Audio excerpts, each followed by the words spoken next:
we'll get a flashback to something that happened way back when. So 30-some years ago, when I was co-pastor at St. John's in Howard with John Penzenstadler, the house and the church and the school were all on one side of the street. And on the other side of the street was a bar, a drive-through, and our mailbox. So we had to go across the street to get the mail and the paper every morning. Well, we had 6:30 Mass. So when it was my turn to have 6:30 Mass, I would get everything set up. We didn't have sacristans then.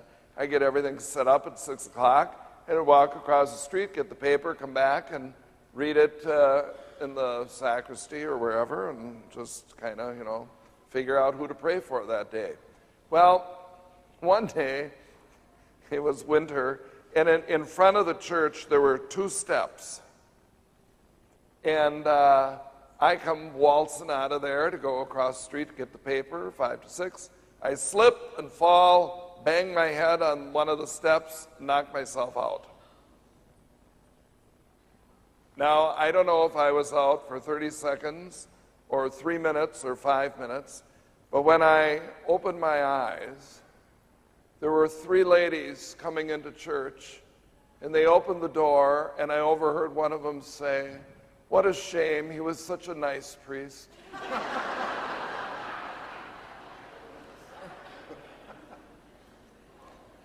In the gospel this morning, Jesus doesn't just walk on by.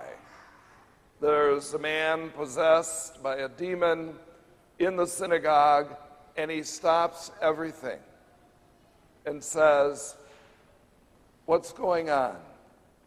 And he helps, and he heals, and then he gets back to what he was doing. You and I are called to be disciples who never pass by, who never walk by anyone who is in need. And we all have demons. We all have those little voices in our ears that say, "Do this, it's naughty, but it'll be fun." We all have those little demons, and I can't help but think that one of the demons in our world today is the demon of despair. I just hear so many people throughout the world talk about, well, I don't hear them all, but I hear about them, talk about how the world's going down the toilet and everything's terrible and it's just awful, and I'm so glad I don't have to raise kids today, and everything is bad, and oh my goodness. And we need to hear, in the midst of those demons, Jesus say, "Stop. What's going on? I can touch your lives. I can heal you. I can help you. Follow me." In the second reading, Paul says, yes, don't walk on by each other. Now, the last line of the reading last week was, "The world as we know it is passing away." So Paul is convinced the end of the world is going to happen in a couple months or a year at the most. And so we have to put that in the context of the reading this morning. But essentially what he's saying is, whether you're married or divorced or widowed or single, no matter who you are, you have a responsibility. If someone is possessed by a lack of faith or a lack of love, you have a responsibility to care for that person. I remember way back when, since I'm into nostalgia this morning, the very first time I asked Father Leo Schmidt if I could have a wedding here at Holy Innocents. And he said, "Oh, yes, have all the weddings you like, but make sure that in every wedding homily you say what I say to every married couple, and that is the most important responsibility you have as a husband or a wife is to make sure that your spouse gets to heaven. That is your primary responsibility. You can't go through life saying, well, that's his choice. Let him deal with it. Or, well, that's what she wants to be, what she wants. No, we are responsible to one another as disciples. We don't just walk on by and pass over people who are making poor choices. We try to do everything that we can. And then in the first reading, we have Moses who says, the real prophets come from within your own. They come from your own midst. God will raise them up from among you. We don't need to look to preachers and politicians for empty promises. We need to recognize the wisdom that is right here among us, because that's where the prophets are. And I can't help but think that the prophets in our lives today are our grandparents.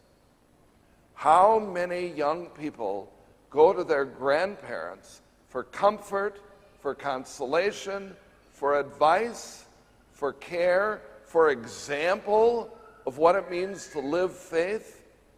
I really feel like our grandparents are the prophets among us. And they speak volumes, not only in words, but in example. They don't walk on by. If one of us needs a grandma or a grandpa, they are there in a minute. It's Catholic Schools Week. Catholic schools started in the 1830s in our country because all of the immigrants' children were not being cared for. So people followed them over here, mostly religious, lots of religious sisters, and they came over and they began starting schools and educating the poor children who were here. That is still our mission. That is still our focus. We do not want any child to go unnoticed, to go uncared for, to go uneducated. We will do whatever we can to ensure that what we have to share is for everyone. And even as I say that, and I applaud our wonderful school here at St. Francis, Roncalli High School, Silver Lake College, I don't ever mean to imply, as supportive as I am, that those of you who choose public education or homeschooling are second-class Catholics because you don't choose Catholic schools. You too recognize that the home is the primary church for all of our children. That is where our children see the faith lived out in action day after day after day. The home is the first church that our children are ever exposed to. And you who choose public schools are raising your children in the faith as well. And you too are creating a church out of your home in which your children are formed in the faith.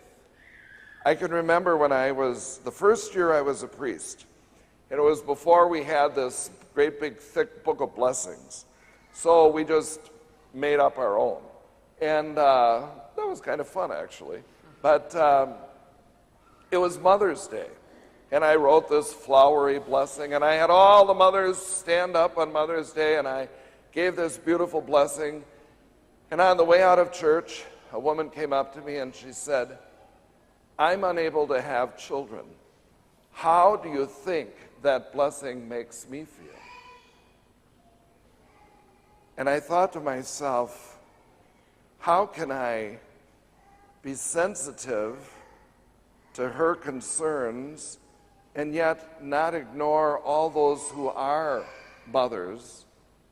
And so, as we celebrate Catholic Schools Week once again, please don't think for a minute that I think people who choose that are somehow better or holier. It's simply a choice that we as church all support in order that we can figure out for our own children what is the best way to share our faith and to pass on that which we hold so dear. So let us open our hearts today to the presence of a God who calls us all to be disciples and sends us forth to create a church in each one of our homes, to acknowledge his love, and to make sure that no one is ever ignored or passed by, that we are alert and attentive to every young person that we meet.